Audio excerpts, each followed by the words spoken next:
Ladies and gentlemen, it's a wonderful May night, spring, and we are in good mood. Nature is beautiful outside. The weather cannot be better. And I am in the company of two of the leaders in our community in the area of education. And I have been thinking, how can I introduce you? But one of the things that I love the most, a phrase written by Ralph Emerson, the great Ralph W. Emerson, in which he said that there is nothing great that can be achieved without enthusiasm. And for me, the two of you represent community enthusiasm. If I were to describe the two of you, before I mention your names, you are the community conscious. To my right side, ladies and gentlemen, is Julie VanDyke, and to her right side is Phil Hemingway. Why do you think you are on the education exchange program tonight? Phil. Well, I'm honored, Hani. Thank you so much.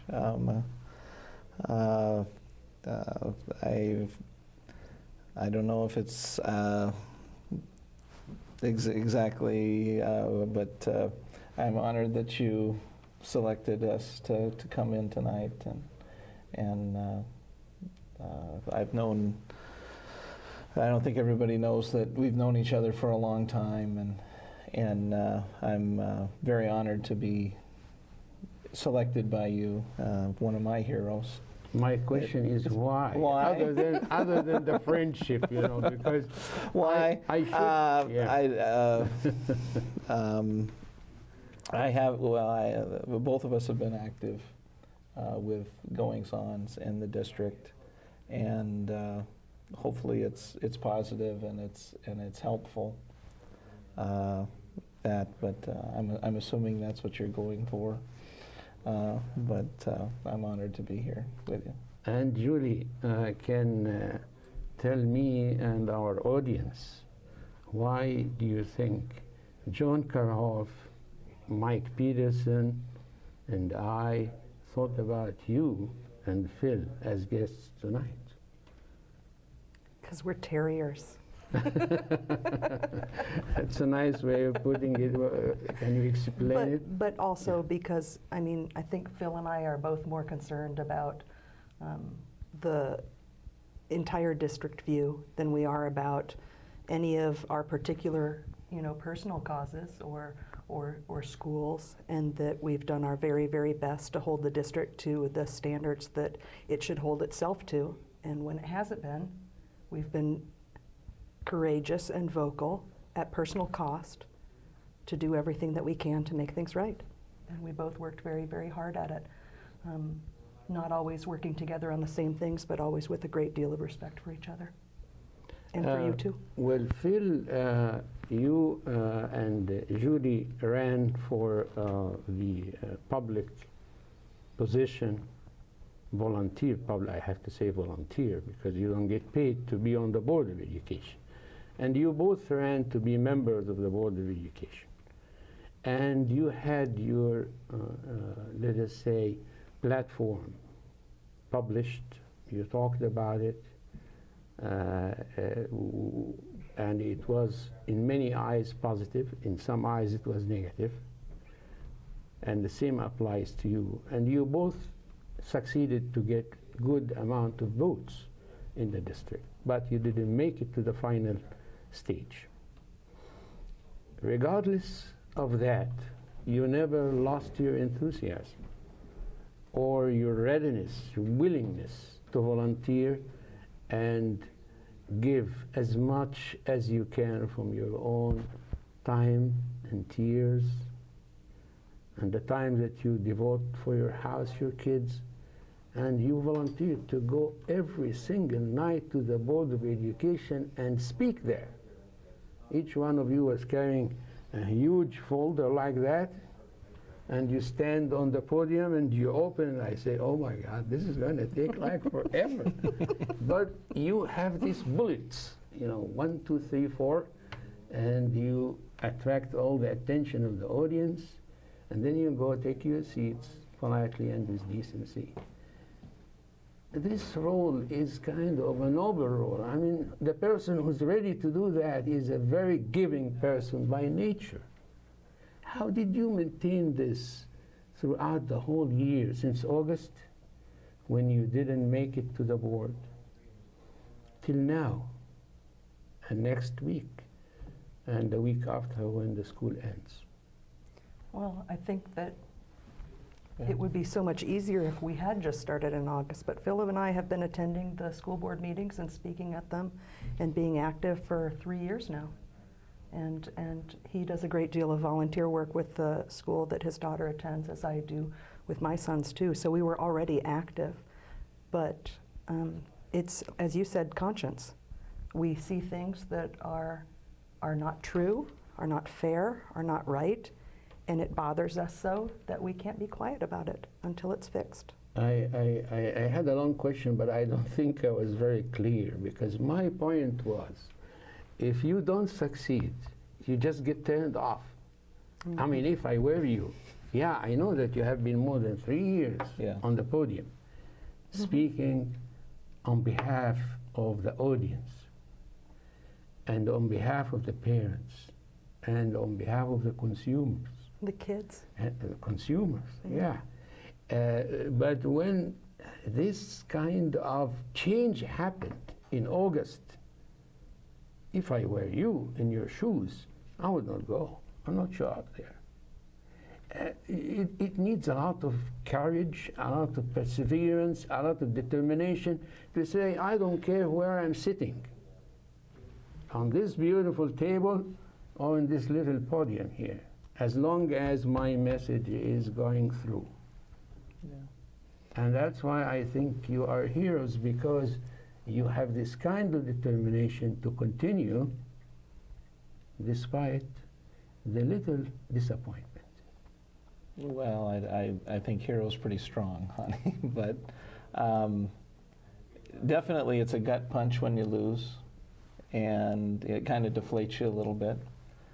But definitely, my views didn't change.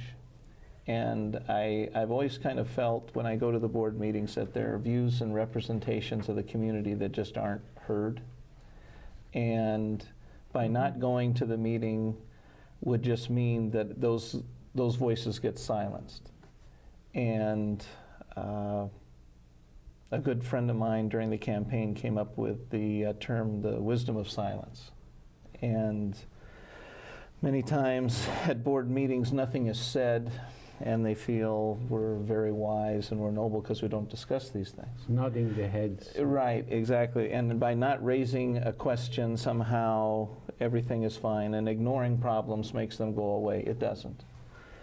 And I had the first response is exactly what you're saying. It's like, okay, we gave it a shot. It didn't succeed. Well, we'll sit on the sidelines. But then, you think there were people that did support us. There were people that, shared my views. I had a lot of people after the election that were, disappointed as I was, and urged me to continue to go. So that spurred it on. But there's also just the Iowa City Community School District, for all that I have criticized, and it's lengthy, there's a tremendous amount of things we do right, and we do extremely well. And I've discussed with board members too, as you can have a discussion with someone who agrees completely with you, and who knows how much you learn from that conversation. But when you talk with someone who challenges your thoughts on how something should be done, takes the opposing view, that's when there can be growth, and that's when there can be changes, the positive changes, those types of things. Julie, the new, let us say, composition or structure of the board is somehow different from the previous one.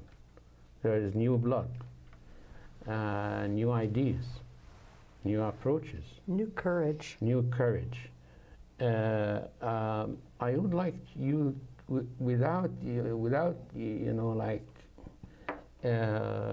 what shall I say? Without Nicely.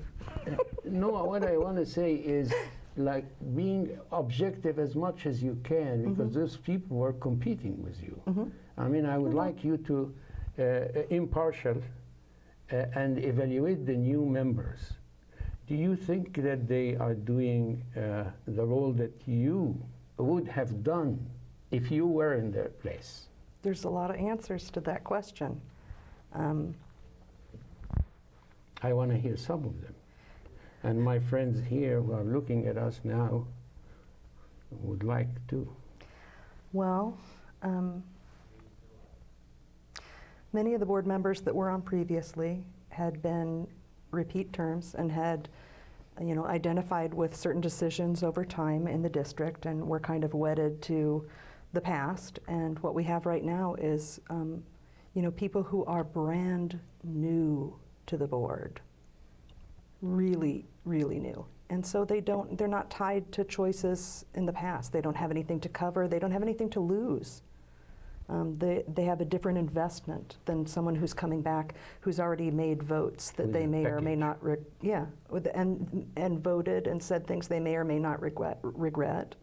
But I think that everybody that ran, I didn't feel like we did compete against each other. I mean, I saw a few comments that I wasn't very happy about, that I won't go into. But really it was minimal, and I think that one of the best things about it is that all of us were kind of working together on the election. Right. Rather than attacking each other, we kept it about... Yeah, it was never personal attacks. And that's the way it should be. Very constructive. I hope the presidential race will be similar to that. I know that you hold your eyes up. Yeah, everybody will play nice and nobody will run with scissors. Right. But I don't think that we felt like we were competing, and realistically, I was only competing against Carla Cook, but even still, I didn't feel like we were competitive. I think that for the most part, we all want for the entire part, everybody that ran wanted the very best for the district that could possibly happen. Every one of them, whether they agreed or not, and that the way we ran and the way we answered our questions was reflective of that. Right. And that's the way it should be, because it isn't about us. It isn't about us being board members, any of us. It's about the work and who gains and who wins from that. And we kept it about the work. Phil, when I watch you, when you do your presentation, every time there is a board meeting, you are there. And the president says, Phil Hemingway. And you go with a big binder and you open and you say, well, 2 months ago I said so and so and so, I didn't get an answer. 3 months ago I said so and so.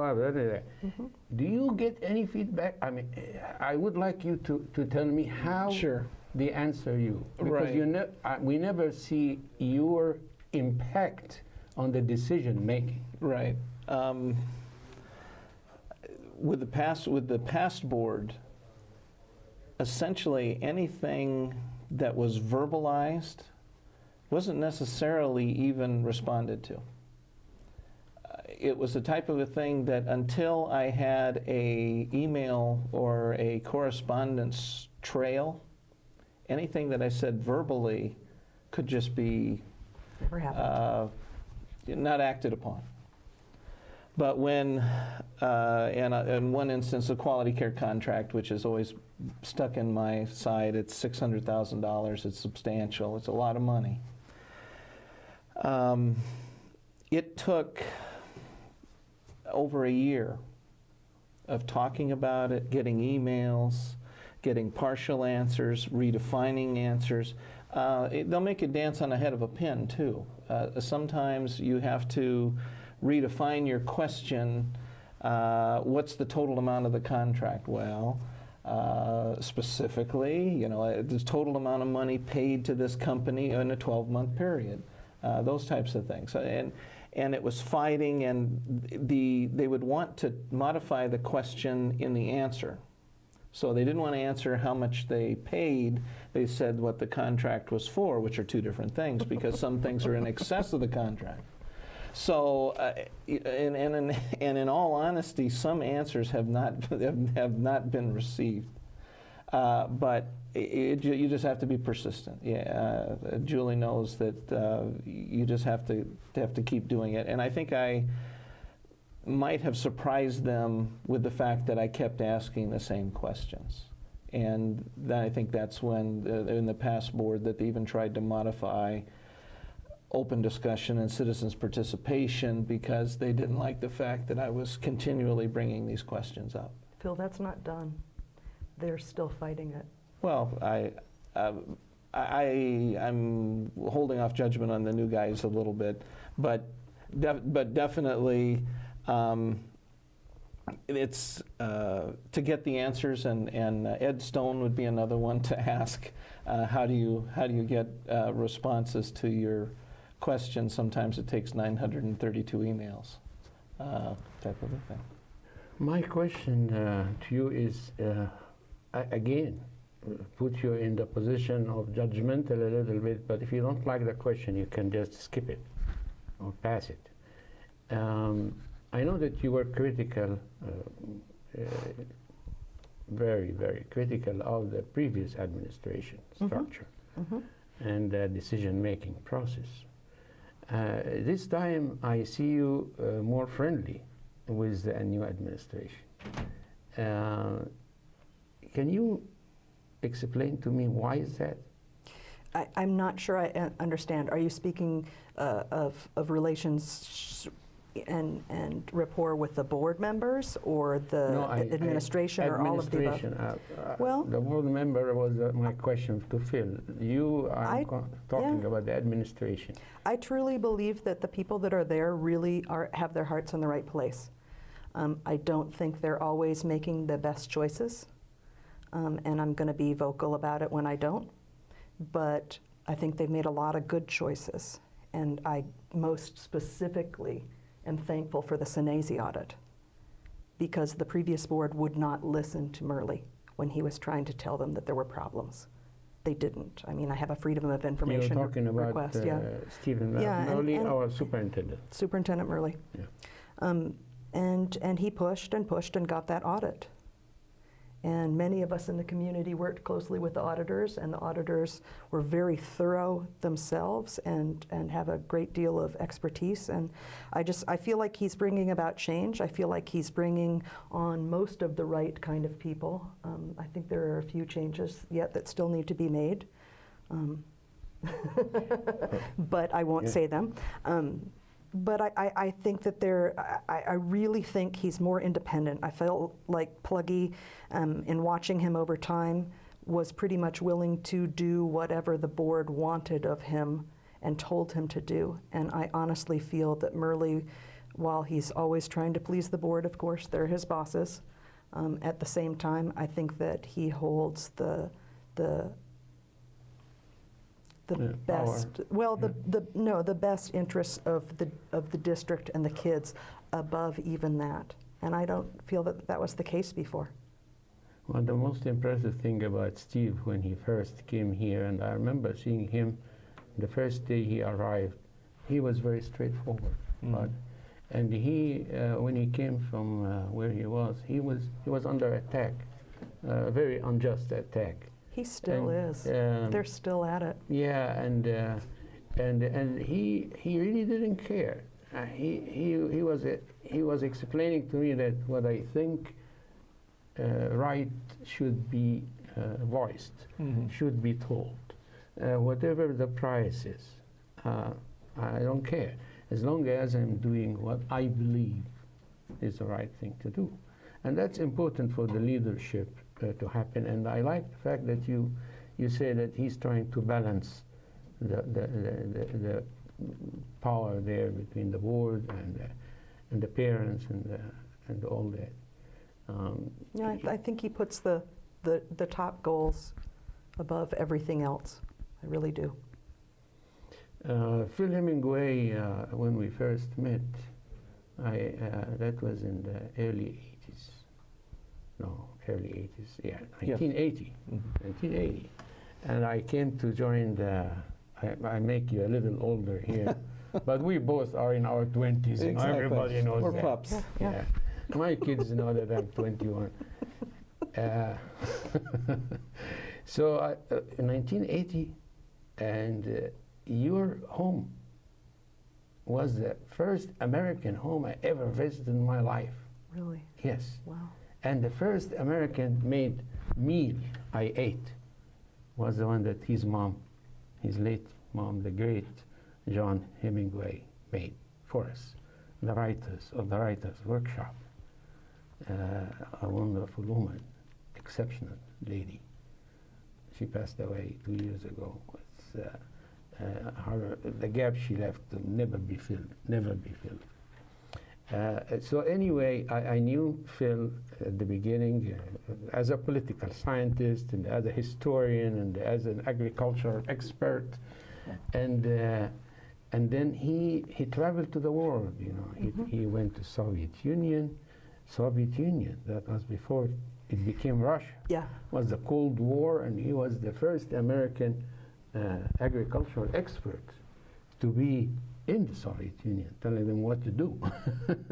And they let him come back, too. Yeah, of course, thanks to Nikita Khrushchev's visit to Iowa, that paved the way to that. There's a guy from Iowa, he should be the expert. He went to tell them what to do. And that was the time of the Cold War, and then he left there to Africa, to Angola, volunteered. Amazing history. And when he was in the campaign, I said, why don't you tell people who you are? I said, I'm just an auto repair guy. I'm a mechanic. That's all what I have. I'm a nice parent. That's period. But I think this is our show, and I think it's very good that I have a chance to talk about him. And before the show said, Hani, take my time and introduce him to the audience. Too. So tell us something about you, Judy, because my kids are so proud of you. They love you so much. The alternative kids, you are the extremely supported person in this community with my kids. I am not terribly judgmental. The quality of the character matters more to me than the packaging. The idea that we can set examples that give people hope and help them grow into better people that have the courage of their convictions. I mean, I've seen it happen, and the best way to do that is to set an example. I probably should have asked first, but I've been assisting. I am not a graduate or someone that attended, but I've been assisting the group that's working together to put together the first all-inclusive alternative school reunion of all of the different versions of CEC and Tate and Shack and all of this, and I've been helping them a little bit in the background and working on that. But you know, I mean, to me, the most unusual people are usually the most interesting anyway, so I'm kind of drawn to them. Well, it's wonderful that a leader like you, a parent who really have a kid in the system, would look at the alternative kids as human beings, as people with hearts and minds and creativity. We have some of them who are professors, you know, who are teaching everywhere. They are producing, as opposed to all the stereotypical image about all the negative thing about them. They're succeeding. They are succeeding, and we hear our president talking about when he was in high school and he was spending his time on the beach in Hawaii with all the kids who are skipping classes, smoking. So what I'm trying to say is that your support is valuable. Thank you. And to this, I am really obliged to you. Well, I've seen the difference that you've made, and I've seen the high regard that they all hold you in. And you are a great example of how many lives one person can affect. And that keeps going out, the things that you have done for them and the hope that you've helped nurture in them and the courage to stay here and do their best. You know, all of that they then pass on to other people. So it just keeps going out in waves. And I mean, that's what life should be all about. My director told me that I have 2 minutes now. Ooh. So you take one, and Judy takes one. And you tell me what's your plan in 1 minute. Plan. Oh gosh, I think it's just going to be more of the same. Although my wife kind of wanted me to Have a break. have a break. My daughter graduates this spring, but my enthusiasms and desires are still there. And You want to that's all. continue Oh, a yes. good fight. Well, we'll still be checking the accounts payable and all of those things. So Okay. Somebody has to. Yeah. Judy. What am I going to do? You know, I try not to plan too far ahead. I try and do a little bit of mindfulness or a mini version of that and break it down into small things, because if you look at the big picture, it's too overwhelming. So City High Field is passed. They're looking at going to Lake Ridge and doing a individual survey with the families to see where they would like to go. I mean, I'll move on to the next cause and support the what I think's right and do what I can to help it. And you know, I mean, I'm glad I didn't get elected. I have actually accomplished everything I set out to do in less than a year, which I bet there's not a person on that board that can say that as far as my goals for the district. So I've done it. Yeah, this show, of course, is going to be on public access TV. We have 2 days a week. We have the Monday and we have the Saturday. And then we are on the education channel. You just have to see the listing and see when are we going to be shown. Sometimes we are every other night.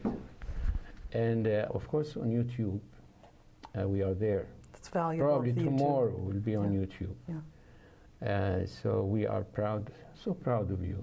I feel honored you. to be in your presence, in your company tonight. It's a big night for me.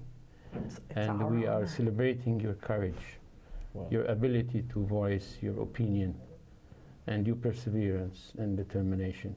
I thank you keep for going. the service that you provide. It's Thank you. the least biased, most open And education. Of course, my Information out thanks is on behalf of the audience, on behalf of John Carl, the father of this, the godfather of this show, Mike Peterson, the unknown soldier behind the scene, and of course our wonderful camera people. Thank you very much for a delightful show. Thank you Well, for thank you. everything.